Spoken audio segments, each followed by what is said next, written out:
Peu de noms issus du monde de l'action effrénée des années 1980 et 1990 suscitent autant de débats que celui de Steven Seagal.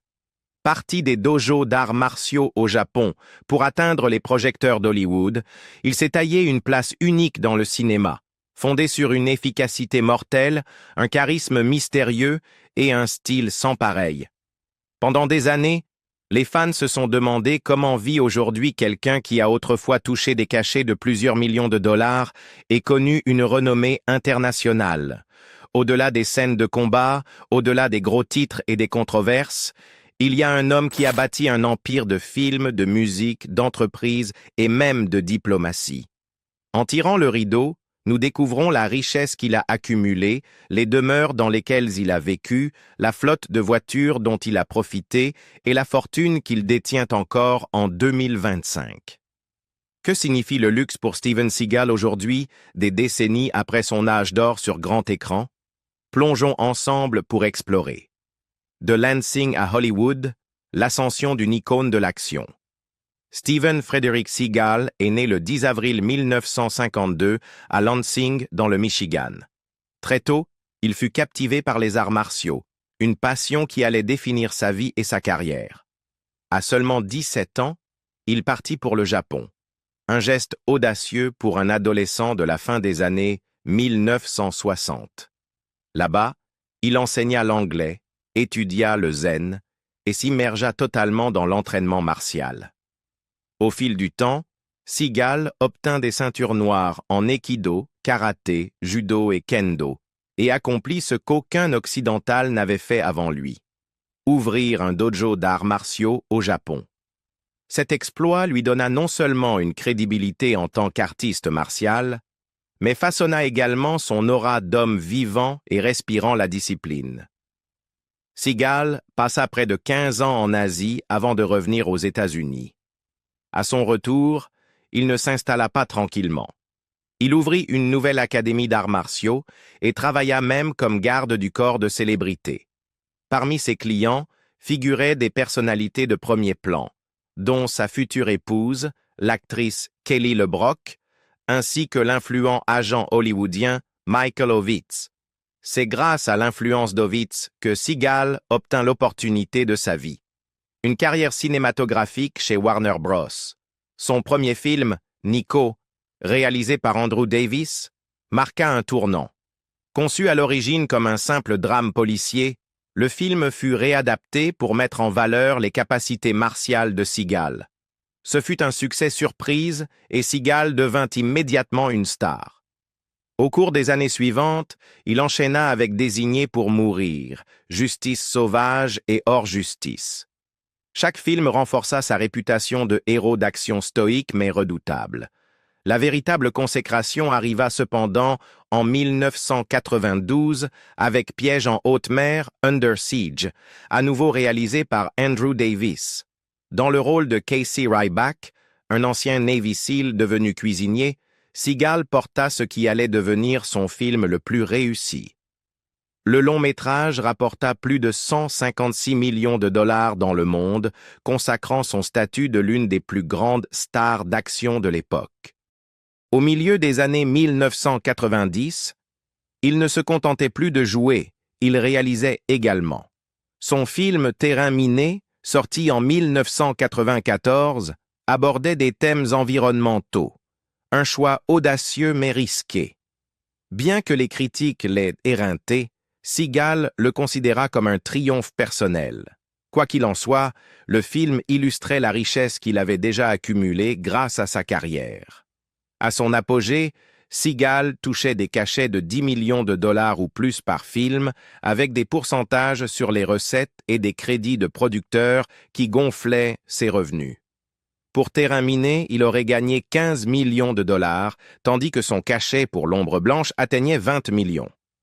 À la fin des années 1990, il avait déjà amassé des dizaines de millions de dollars rien que grâce à sa carrière d'acteur.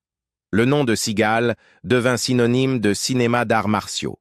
Son parcours, de Lansing au Japon puis à Hollywood, jeta les bases non seulement d'une carrière unique au cinéma, mais aussi du style de vie luxueux qu'il allait adopter par la suite.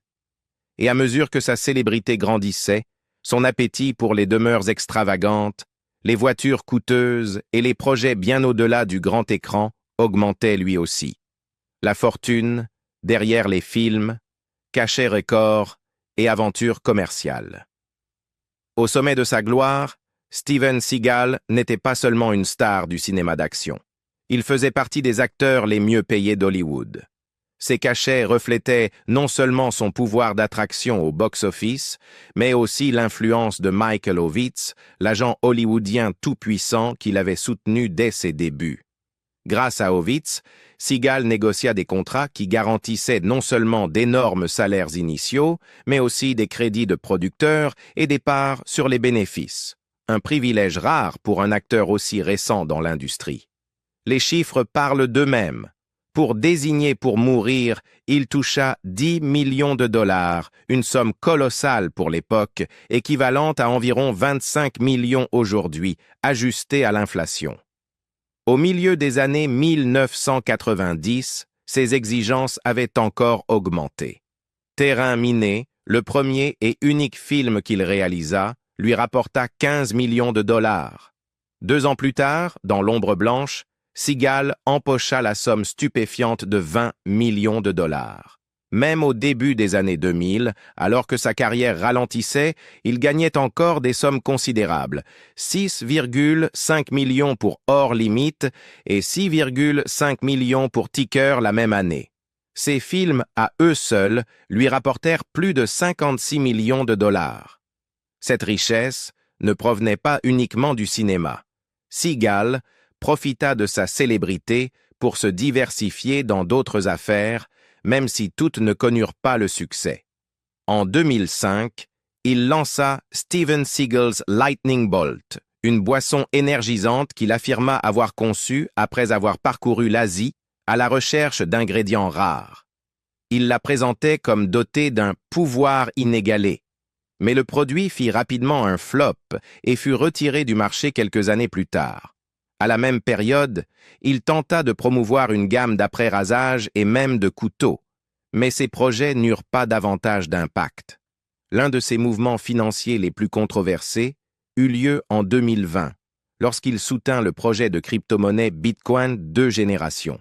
Ce qui semblait être une opportunité high-tech tourna mal lorsque les régulateurs découvrirent qu'il avait été payé près d'1 million de dollars pour cette promotion sans l'avoir déclaré. Seagal fut sanctionné par une amende et contraint de rembourser une importante somme à 6 chiffres. Le scandale mit en lumière les choix risqués auxquels il s'était tourné après le sommet de sa carrière d'acteur. Cependant, durant ses années de gloire, Seagal avait déjà gagné suffisamment d'argent pour vivre confortablement le reste de sa vie. Contrairement à beaucoup de stars qui dilapident leur fortune, il était connu pour réinvestir dans l'immobilier et conserver des actifs, même si certaines de ses affaires annexes échouaient.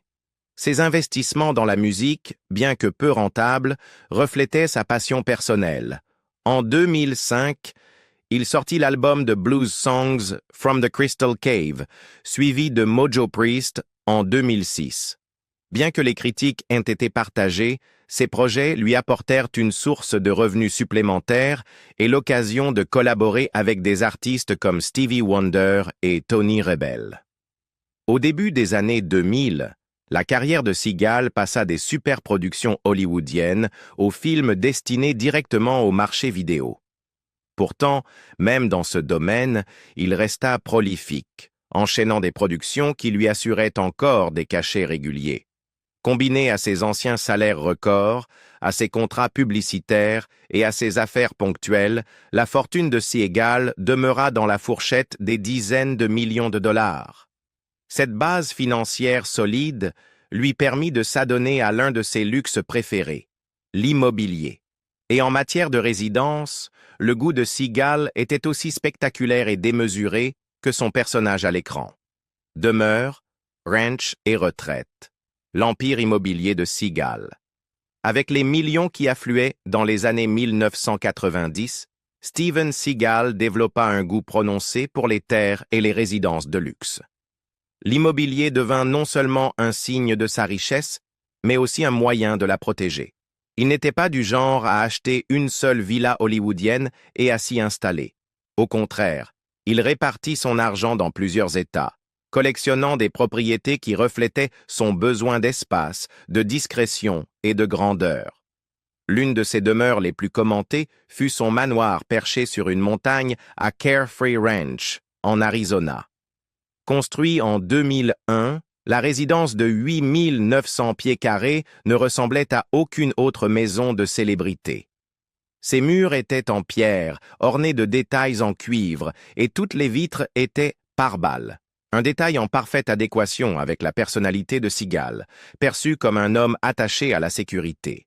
À l'intérieur, le manoir offrait de hauts plafonds avec des puits de lumière, une grande cheminée moderne et une cuisine digne d'un chef, équipée d'une cuisinière à 6 feux et d'appareils en acier inoxydable. La suite principale disposait d'un bain à remous et d'une terrasse privée donnant sur le désert. La propriété s'étendait sur plus de 12 acres, avec une maison d'amis, des jardins paysagers et une piscine à débordement face à des vues imprenables sur les montagnes. Seagal aurait payé 3,5 millions de dollars pour cette demeure, avant de la revendre des années plus tard pour environ le même montant. L'Arizona ne fut pas son seul investissement immobilier. Dans le Tennessee, il acheta en 2005 un manoir de style colonial pour 1 500 000 dollars. La maison de 8000 pieds carrés reposait sur 12 acres, avec de vastes pelouses et un intérieur majestueux. Mais le marché ne fut pas clément.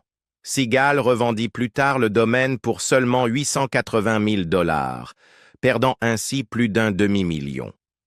Peut-être sa propriété la plus ambitieuse fut la réserve naturelle de Lava Lakes, en Californie du Nord, près de la ville de Montague. S'étendant sur la superficie impressionnante de 5300 acres, le ranch était à la fois une retraite et une démonstration de richesse. Le manoir principal, de style cabane en rondin, couvrait 14 000 pieds carrés et donnait sur l'un des 7 lacs immaculés de la propriété. Construit avec des sols en pierre, des panneaux de bois, de hauts plafonds et décoré de spécimens naturalisés d'ours, le domaine était extravagant. Avec 9 chambres, 10 salles de bain, plusieurs salles à manger et des résidences supplémentaires pour les invités et le personnel, c'était le genre de propriété dont la plupart des gens ne peuvent que rêver. Seagal mit initialement le domaine en vente pour 12 millions de dollars, mais en 2022, il le céda pour 7 millions. Au-delà de ces propriétés emblématiques, des rumeurs persistantes évoquaient d'autres maisons au Colorado, en Louisiane et en Arizona. Il avait la réputation de mener grand train, et partout où il s'installait, Seagal privilégiait les domaines privés loin des lumières des villes. Ces résidences lui procuraient non seulement du luxe, mais aussi l'isolement qu'il recherchait, loin des ragots d'Hollywood et du regard du public. En 2025, une partie de ces domaines avait été vendue, mais il restait le symbole de la manière dont Seagal avait transformé ses cachets de blockbuster en vastes retraites. Ils ouvraient également la voie à un autre aspect de son style de vie extravagant, ses voitures. Des Jeeps robustes au Rolls-Royce, le garage de Seagal reflétait le même mélange de praticité, de puissance et d'indulgence qui définissait sa carrière. Des motos au Rolls-Royce, à l'intérieur de la collection de voitures de Seagal.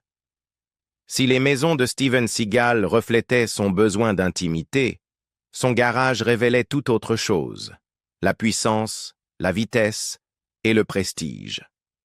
Dès les débuts de sa gloire à Hollywood, Seagal investit massivement dans des machines capables de rugir sur les autoroutes ou de glisser dans Beverly Hills avec une autorité silencieuse. L'une de ses passions de longue date fut la moto. On voyait souvent Seagal chevaucher des Harley-Davidson personnalisées, leur carrosserie noire chrome s'accordant parfaitement avec son image d'homme dur. Sur les plateaux de tournage, il arrivait parfois en moto, vêtu de cuir noir, renforçant l'image que le public connaissait déjà à travers ses films. Il possédait également plusieurs sportives japonaises, dont une Kawasaki Ninja, preuve que son goût ne se limitait pas aux marques américaines. Pour Seagal, les motos n'étaient pas de simples jouets, elles faisaient partie de son identité. Mais le véritable joyau de sa collection restait ses voitures. Au sommet de son succès, au début des années 1990, Seagal acquit une flotte comprenant des berlines européennes de luxe et de puissantes classiques américaines. Parmi les véhicules les plus commentés figurait sa Bentley Continental Flying Spur, une voiture réputée pour allier vitesse et élégance discrète. À Los Angeles, on l'aperçut également au volant d'une Rolls-Royce Phantom, symbole ultime de la richesse hollywoodienne. Ses sièges en cuir somptueux, son intérieur en bois travaillé à la main et son moteur silencieux correspondaient parfaitement à sa réputation d'homme, se distinguant des autres stars. Il possédait aussi des véhicules plus robustes. En Arizona, où les routes désertiques exigeaient des engins solides, Seagal gardait un Hummer H, 2 et plusieurs Jeeps, dont un Wrangler modifié pour l'exploration hors route. Ces véhicules n'étaient là pas seulement décoratifs, on savait qu'il aimait partir en excursion où luxe et nature sauvage se rejoignaient. Il combinait la praticité avec son goût pour l'aventure. Une voiture qui attira particulièrement l'attention fut sa Cadillac Eldorado Biarritz décapotable, un clin d'œil à l'extravagance américaine d'autrefois. Peinte en noir profond, avec un intérieur en cuir blanc, elle incarnait l'image d'un homme amoureux, à la fois du passé et du présent. On rapporte également que Seagal avait acheté une Ferrari Testarossa au sommet de sa célébrité, bien qu'il l'ait rarement conduite en public. Toutes ces voitures n'étaient pas des symboles de luxe. Des amis se souvenaient qu'il gardait un modeste pick-up Toyota pour ses tâches quotidiennes sur ses propriétés rurales. Cela reflétait une autre facette de Seagal, celle d'un homme capable de passer aisément du luxe milliardaire à la simplicité campagnarde. Dans les années 2010, à mesure que des difficultés financières et des procès apparaissaient, certaines de ces voitures les plus coûteuses furent discrètement revendues. Les registres d'enchères montrent qu'au moins 2 de ces Harley-Davidson changèrent de main, ainsi qu'un de ces Hummers.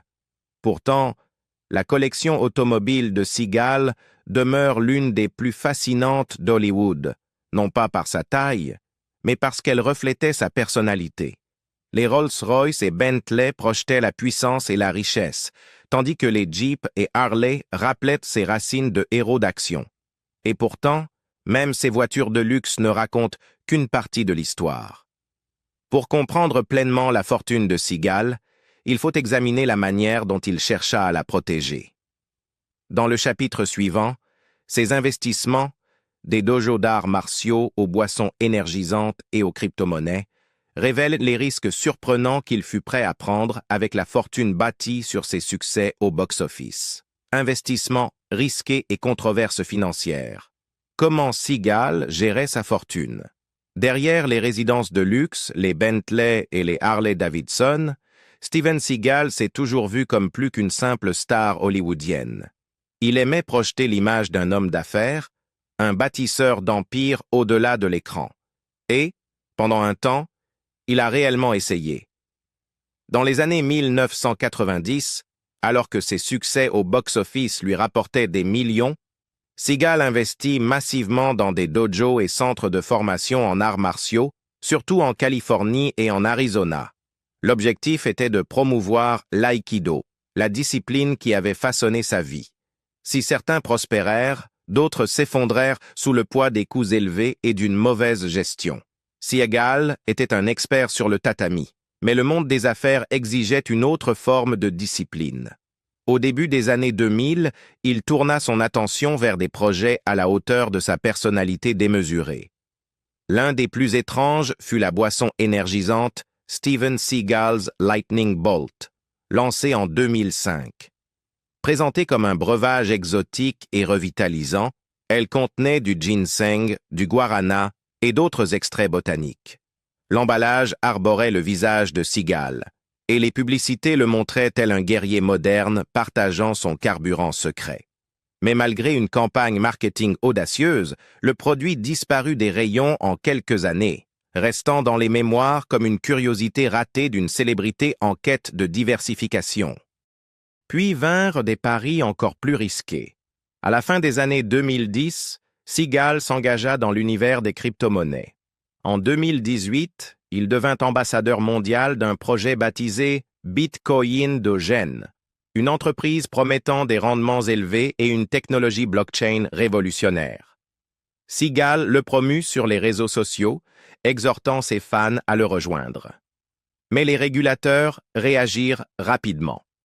La SEC, Securities and Exchange Commission, des États-Unis, accusa le projet d'être un classique système de arnaque à la pompe, et Sigal lui-même fut condamné à payer 314 000 $ pour ne pas avoir révélé qu'il avait été rémunéré pour cette promotion. Le scandale porta un coup sévère à son image, le présentant soit comme naïf, soit comme complice dans la tromperie des investisseurs. En dehors des crypto-monnaies, Sigal prêta également son nom à diverses affaires, allant d'endorsements d'armes blanches et couteaux à des guitares personnalisées. Certains fans suivirent, séduits par son image de dur à cuire, mais aucune de ces entreprises ne devint réellement rentable. Selon des proches, Sigal faisait souvent confiance aux mauvaises personnes, des associés promettant des gains rapides, mais qui l'exposaient à des procès et à des pertes financières. Ses liens avec la Russie et l'Europe de l'Est influencèrent aussi son profil financier. Au milieu des années 2010, Sigal accepta la citoyenneté russe des mains de Vladimir Poutine, puis la citoyenneté serbe. Des rapports suggéraient qu'il s'impliquait dans des discussions d'affaires liées au pétrole, à l'énergie et même à l'armement, bien que beaucoup de ses activités soient restées dans l'ombre. Pour ses détracteurs, ses choix ressemblaient à des tentatives désespérées pour rester riche et pertinent. Pour ses partisans, il prouvait l'étendue de ses connexions internationales. Ce qui est certain, c'est que la fortune de Sigal, autrefois solidement bâtie sur des cachets de blockbusters, devint plus instable à mesure qu'il se lançait dans des projets risqués. Les écoles d'arts martiaux disparurent, la boisson énergisante fut tournée en dérision, et le scandale des crypto-monnaies entacha sa réputation. Pourtant, même dans l'échec, Sigal paraissait imperturbable, passant d'une affaire à l'autre comme si les revers financiers n'étaient qu'une scène de combat supplémentaire qu'il pouvait chorégraphier à sa manière. Mais si les investissements douteux pouvaient fragiliser ses finances, l'épreuve la plus lourde pour sa fortune ne vint pas des affaires. Elle prit racine dans les procès, les divorces et les batailles judiciaires qui l'épuisèrent pendant des décennies. Et c'est là que commence le prochain chapitre de son histoire financière. Procès, divorce et le lourd prix de la célébrité. Si la carrière de Steven Seagal fut marquée par la gloire et la fortune, sa vie privée fut hantée par les conflits, les batailles judiciaires et des divorces coûteux. Chaque chapitre de son histoire personnelle semblait grignoter un peu plus la richesse qu'il avait bâtie à l'écran. Son premier mariage avec l'étudiante d'aïkido Miyako Fujitani, à la fin des années 1970, prit fin lorsque Seagal choisit de poursuivre une carrière à Hollywood. Bien que la séparation fût relativement discrète, elle laissa derrière elle 2 enfants et une distance durable entre Seagal et sa première famille au Japon. Lorsque sa carrière décolla à la fin des années 1980, il avait déjà des obligations financières envers eux, même si sa présence restait limitée. Le deuxième chapitre de sa vie amoureuse fut plus turbulent.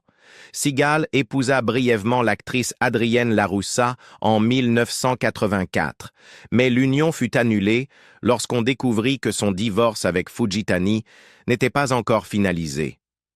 Ce nœud juridique lui coûta financièrement et ternit sa réputation dans les cercles hollywoodiens au moment même où il commençait à s'imposer. Sa relation la plus médiatisée fut toutefois celle avec Kelly LeBrock, l'actrice rendue célèbre par Weird Science. Le couple se maria en 1987 et eut 3 enfants. Mais derrière les paillettes se cachait le chaos.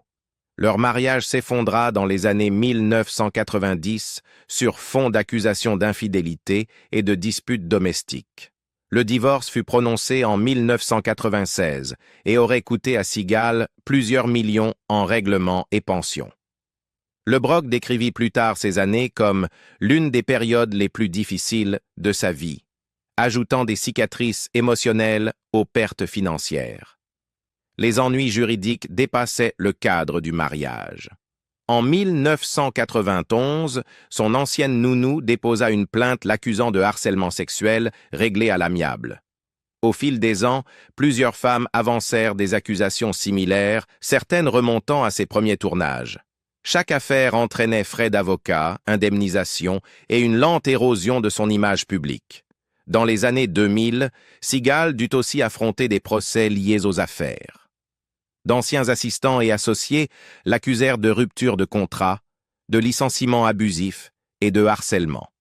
L'un des cas les plus médiatisés fut celui de Kaiden Nguyen, une ancienne mannequin qui l'accusa de comportements sexuels déplacés en 2010. Bien que la plainte fût finalement abandonnée, elle força Seagal à faire la une pour de mauvaises raisons, et sa défense en justice fut coûteuse.